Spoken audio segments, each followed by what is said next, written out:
Fala pessoal, aqui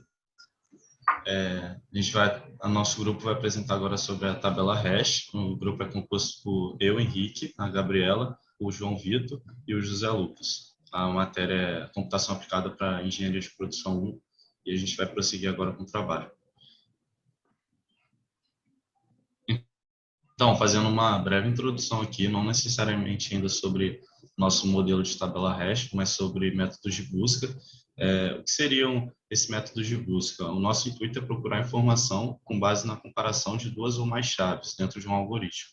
E aí a gente tem um ponto negativo, que para ocorrer esse método de busca, esse algoritmo ele tem que ser eficiente e a gente tem que levar em consideração dois fatores. O custo da ordenação, que é definido pela função O, né, que é custo, n logaritmo de n, e o custo da busca, que é definido pela função O logaritmo de n. Pode passar.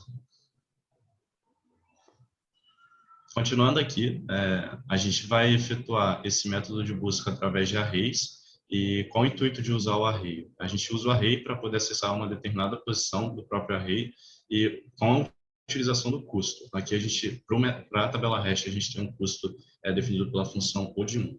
E a gente aí tem um obstáculo, né, que a gente chama aqui de empecilho, é que esses arrays eles não possuem nenhum mecanismo que vai permitir a gente calcular a posição em que essa informação está armazenada. Aí, nesse caso, a gente tem que fazer uma busca, e nessa busca o array não tem esse custo, que seria a função O de 1. E para isso, para contornar esse empecilho, a gente vai usar a tabela hash. Então, vamos lá. Sobre a tabela hash. A gente tem aqui uma definição, e o que seria? A função de hash é espalhar os elementos que a gente quer armazenar dentro de uma tabela. Então, a gente vai ter vários elementos dispersos de forma não ordenada. A gente pode ver aqui um conjunto com 4 elementos, e a gente pode ver do lado direito uma tabela. E a gente tem valores nulos, e os outros elementos eles não têm uma ordenação, ou seja, eles estão emparelhados de forma aleatória. E esse aí é o primeiro intuito da tabela hash. A gente vai explicar o porquê. Por que espalhar esses elementos de forma não ordenada? Essa é a pergunta principal. A tabela hash ela permite associar os valores de uma chave. E o que seria essa chave? Essa chave seria a informação que compõe o elemento a ser buscado. E o que seria o valor? O valor é a posição, na verdade, o índice, pode ser do próprio array, e que os elementos se encontram nesse array. A partir de uma chave, a gente vai acessar mais rapidamente uma determinada função do array. Na média, essa operação tem aquele custo que eu falei inicialmente, definido pela função O de 1.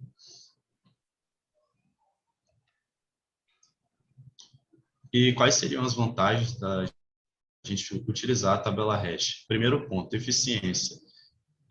Se a gente tratar somente da operação de busca, sobre a eficiência da operação de busca, o caso médio é definido pela aquela função, o de 1, enquanto de uma determinada outra busca, por exemplo, a busca linear, ela depende do número de elementos, então ela fica O de n, e o da busca binária é um pouco mais complexo, é o logaritmo de n.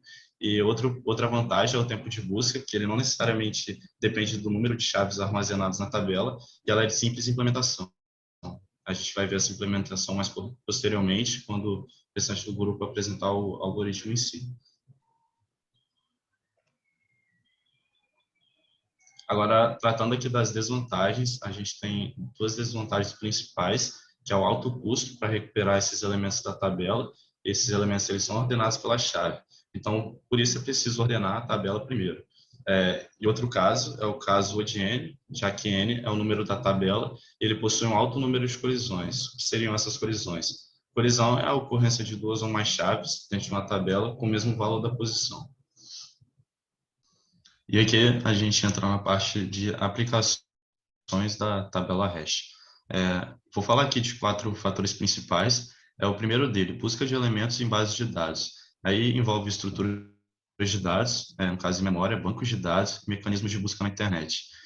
A gente também vai trabalhar aí com a verificação das integridades dos dados, no caso de saúde dos dados, a própria tabela, nesse caso, pode utilizar a apropriação de API, e armazenamento de senhas com segurança e implementação da tabela de símbolos dos compiladores. A gente vai falar também mais à frente do compilador, mas a princípio a busca de elementos ela é mais usada pela linguagem Python e pela SQL, mas a gente também pode fazer isso com C e pela própria utilização da tabela em C. Agora aqui, o TAD da tabela hash. Vamos definir primeiro os tipos de funções, para depois a gente entrar na parte de criar a própria tabela. Uma tabela hash ela pode armazenar qualquer tipo de informação. E aí a gente entra no segundo ponto. Nosso tipo será um ponteiro para uma estrutura que define a tabela. Aí, nesse caso, a gente vai precisar definir o conjunto de funções que será visível para o programador. Agora, aqui, entrando na parte de criar a tabela em si, da criação do algoritmo, eu acho que tem três pontos principais. O primeiro dele é a declaração de uma struct. Essa struct ela vai armazenar as variáveis, o armazenamento dos dados iniciais. Depois a gente define um nome para a tabela, que a gente escolheu um nome genérico, o próprio hash. E depois a gente vai ter um conjunto de funções que a gente vai usar pela nossa biblioteca, pelos nossos compiladores, para trabalhar o arquivo. E aí a gente, para conseguir usar isso no compilador, a gente tem que colocar o nome dele como o nome, o nosso nome é genérico, tabela hash, e aí o ponto C.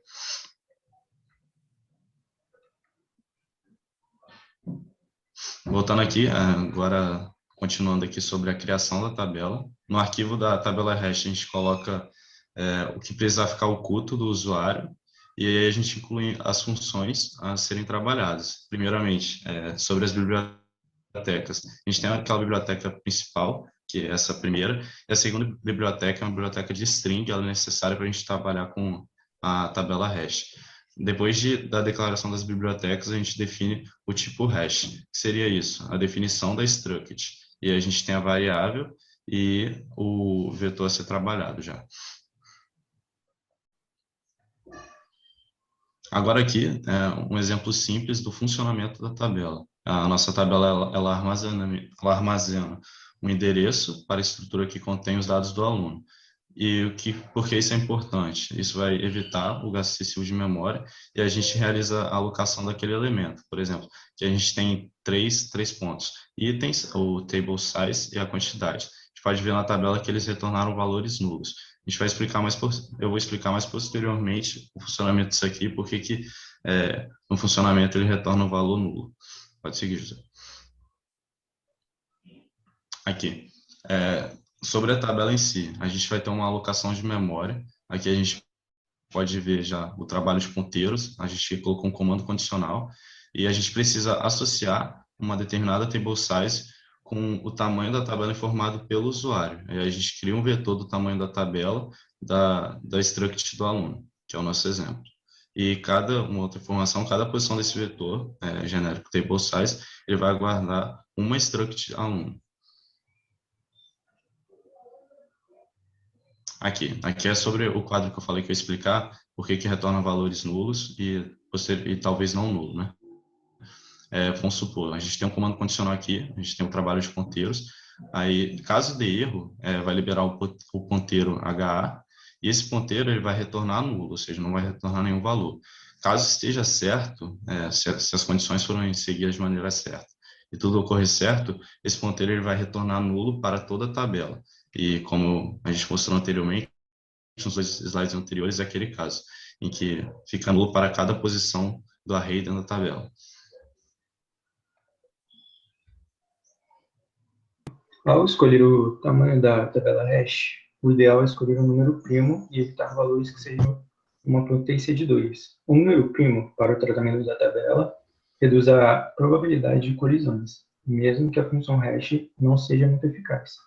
E uma potência de 2 melhora a velocidade, mas que pode aumentar as colisões se usarmos uma função de hashing mais simples.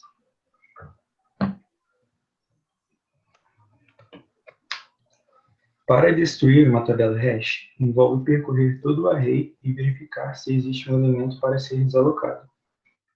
Na linha 1, a gente tem a função liberaHash do tipo void, recebendo o ponteiro da tabela. Na linha 2, temos o HA diferente de nulo. Se for falso, não tem que liberar, pois está tudo em nulo. E se for verdade, ele percorre toda a tabela e verifica se cada posição é diferente de nulo. e desaloca a posição. No final, ele libera o vetor que define a tabela e o struct hash do início.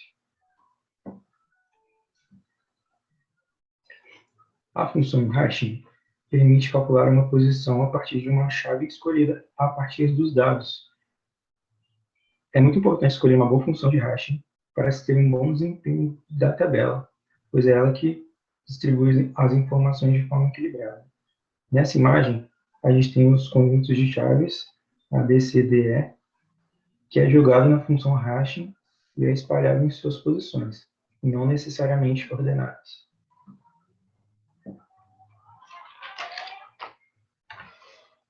O método da divisão, ou método da congruência linear, consiste em calcular o resto da divisão do valor inteiro que representa o elemento pelo tamanho da tabela, table size. Já o método da multiplicação é um método simples que usa uma constante fracionária A maior que zero e menor que 1, para multiplicar o valor da chave que representa o elemento. E em seguida, a parte fracionária resultante multiplica pelo tamanho da tabela para calcular a posição do elemento.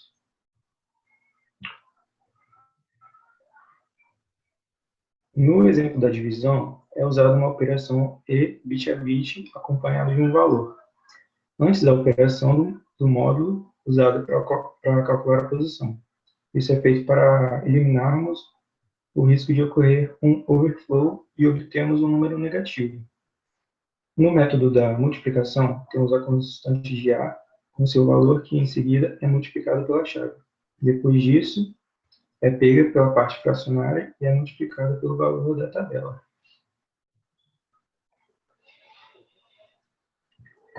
O método da dobra consiste no esquema de dobrar e somar os dígitos do valor para calcular sua posição. Quando é usado em valores binários, usa-se a operação de ou exclusivo, porque produzem resultados menores e maiores, respectivamente, que os operandos. A dobra é realizada de k em k bytes, o que resulta em um valor da posição entre 0 e 2 elevado a k mais 1. No exemplo, calculando a posição do valor 71 em binário, usando k igual a 5, dobra-se o número do meio, realizando em seguida a soma e no final encontra-se a posição 5.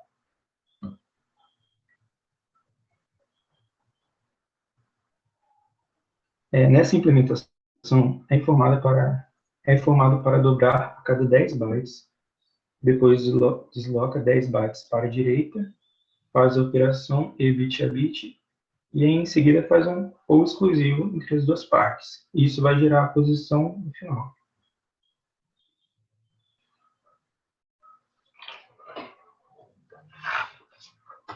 Sempre usamos parte do elemento de inserção /busca como chave para calcular sua posição na tabela. Se os dados fossem compostos apenas de strings e não possuíssem um valor numérico disponível, devemos calcular o valor numérico a partir dos valores dos caracteres que compõem a string, considerando a posição da letra. Nesse exemplo, temos uma função que converte uma string para um valor inteiro. Temos o valor 7 para iniciarmos a soma, é feito o cálculo para todos os caracteres, é multiplicado por 31, e no final é retornado um código inteiro que pode ser usado para calcular a posição usando qualquer método de hashing.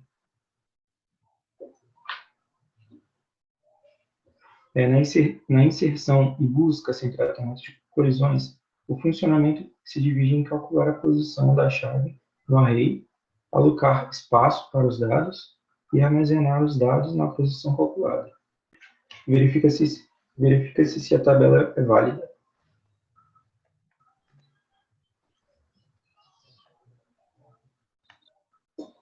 Se a tabela for válida, usa-se a matrícula como chave, calcula-se a posição da chave pelo método da divisão, aloca a memória e verifica se a alocação deu certo, retornando a 0 caso contrário.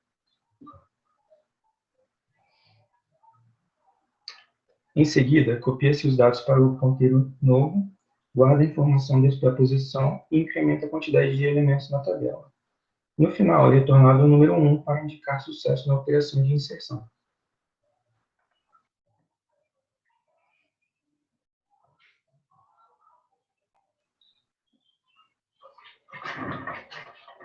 Na busca de elementos da tabela hash, calcula a posição do método da divisão, depois verifica se a posição calculada dentro do vetor é igual a null, se for, retorna zero.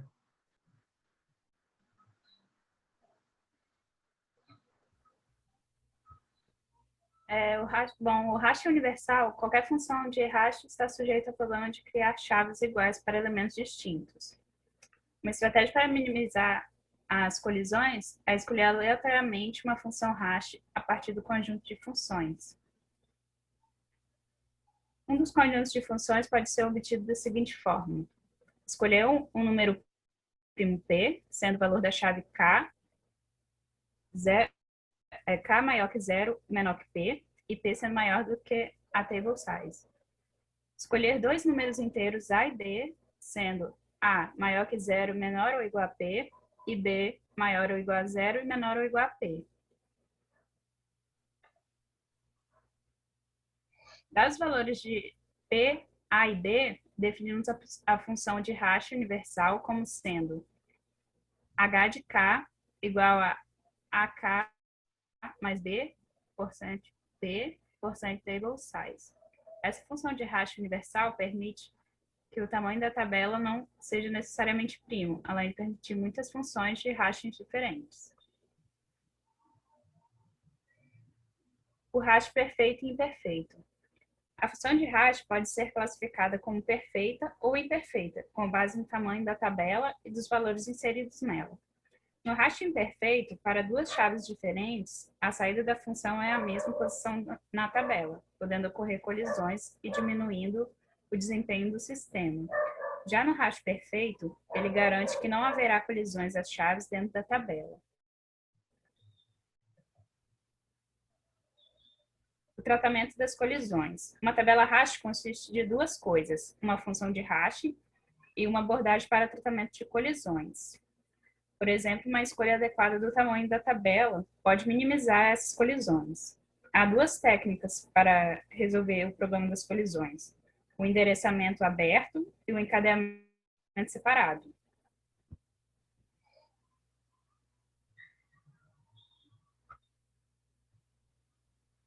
Fazendo a busca de um elemento. Verifica se o if h igual a null, verifica se a tabela é válida para fazermos a busca. O endereçamento aberto. Sua ideia principal é que todos os elementos sejam armazenados na própria tabela hash. Suas vantagens são maior número de posições na tabela para a mesma quantidade de memória usada no encadeamento separado. A busca é realizada dentro da própria tabela, o que permite a recuperação mais rápida de elementos. É voltada para aplicações com restrições de memória e, em vez de acessarmos ponteiros, calculamos a sequência de posições armazenadas. Porém, sua desvantagem é o maior esforço do processamento, porque quando uma colisão ocorre, precisamos calcular uma nova posição da tabela. Para calcular a nova posição após a colisão, temos três maneiras: sondagem linear, sondagem quadrática e duplo hash. Para a sondagem linear, o algoritmo tenta espalhar os elementos de forma sequencial a partir da posição calculada pela função de hash. O primeiro elemento, o i0, é colocado na posição obtida pela função de hash, o pos. O segundo elemento, quando ocorre uma colisão, é colocado na posição pos mais 1. E o terceiro elemento, quando ocorre outra colisão, é colocado na posição pos mais 2, e assim por diante.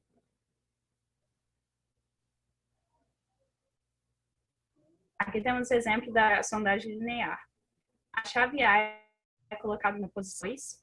Essa posição, por estar vazia, esse elemento é inserido.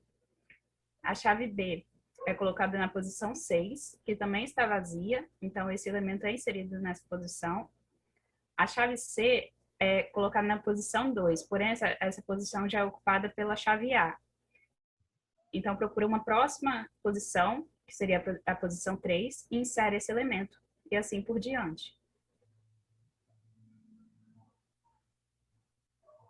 Porém, a sondagem linear apresenta um problema, que é o agrupamento primário.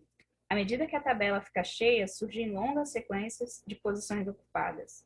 Aumento do tempo para incluir ou buscar um elemento e aumento do tempo de pesquisa, diminuindo seu desempenho. A sondagem quadrática. O algoritmo tenta espalhar os elementos com uma equação de segundo grau, de forma pos mais C1 vezes I mais C2 vezes I ao quadrado, em que o pos é a posição obtida pela função de hash, o I é a tentativa atual e o C1 e C2 são os coeficientes da equação.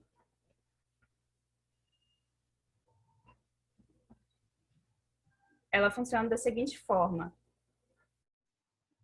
O primeiro elemento, o I0, é colocado na posição obtida pela função de hash, pos. O segundo, quando há colisão, é colocado no pos mais C1 vezes I mais C2 vezes 1 ao quadrado. O terceiro, quando há colisão, é colocado na pos mais C1 vezes 2 mais C2 vezes 2 ao quadrado. E assim por diante. Porém, essa sondagem quadrática gera outro problema, que é o agrupamento secundário, quando todas as chaves que produzem a mesma posição inicial também produzem as mesmas posições na sondagem quadrática, mas a degradação é menor do que a causada pelos agrupamentos primários. Aqui é o exemplo da sondagem quadrática e da sondagem linear. O duplo hash. Nessa estratégia, o algoritmo tenta espalhar os elementos usando duas funções de hash. Usamos o H1 mais I vezes H2. O I é a tentativa atual de um novo elemento. A primeira função de hash, que é o H1, é utilizada para calcular a posição inicial do elemento. A segunda função de hash, que é o H2, é utilizada para calcular os deslocamentos em relação à posição inicial, quando há colisão.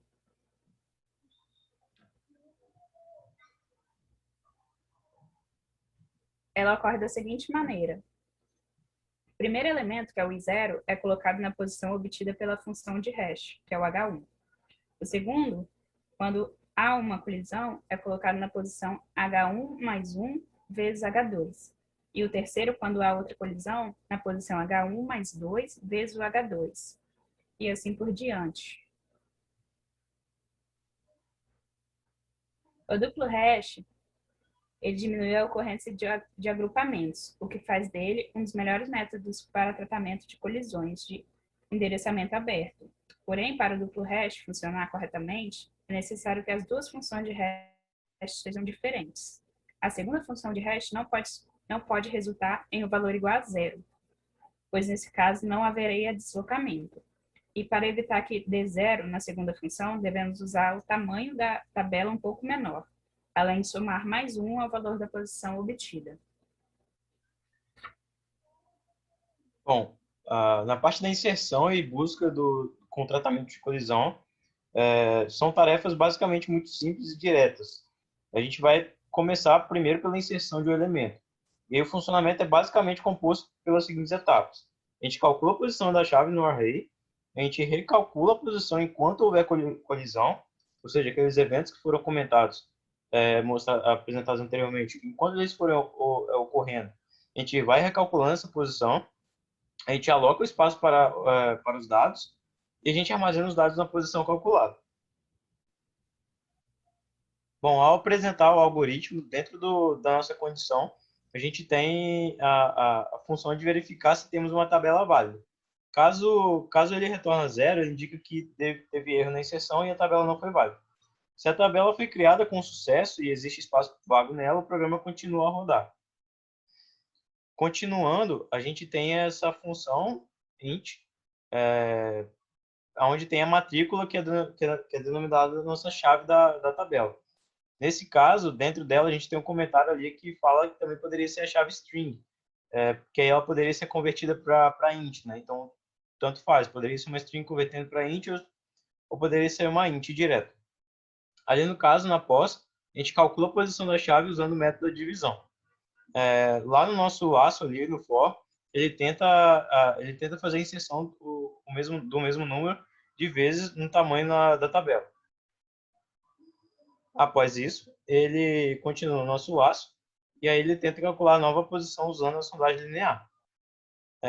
Nesses comentários, a gente poderia também estar destacando que a gente poderia usar a sondagem quadrática ou duplo hash que foi comentado anteriormente.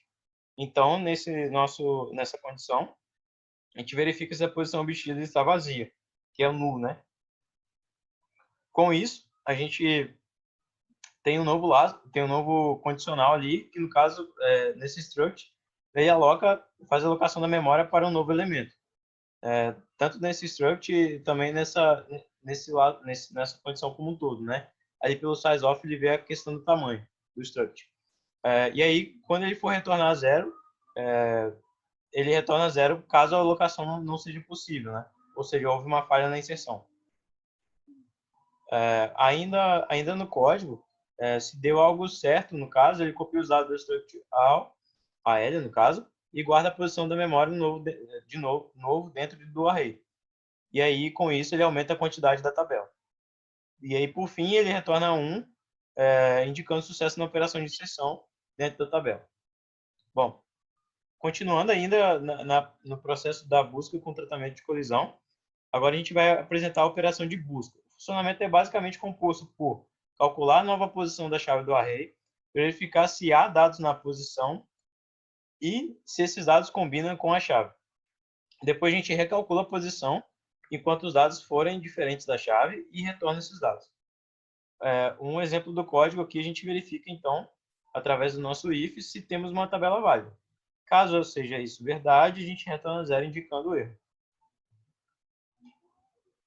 Continuando, a gente calcula a posição usando o método da divisão. No caso, a gente tem uma função ali declarada como inteira e a gente faz esse cálculo indicando o método da divisão. E aí a gente pode notar que a posição do elemento procurado poderia ser calculada como qualquer função de hash. Então, seria necessário apenas que fosse usada, né, na inserção. E aí, continuando, a gente tem o nosso laço for, que considera o número de tentativas antes de desistir de procurar o elemento. E aí, com isso, ele calcula a nova posição usando a sondagem linear. E aí, na condição, se não tem nada no new post, né, ele retorna zero, que indica uma falha na busca. Mas, se houver algum elemento nessa posição, ele vai comparar com o valor passado por parâmetro. E aí, com isso, ele verifica se os dados da matrícula, no caso, são iguais ao que estamos procurando de acordo com o nosso objetivo. E aí, com isso, se forem iguais, copiamos os dados da nova posição do vetor nesse ponteiro chamado AL. Por fim, retornamos 1 indicando sucesso na operação da inserção.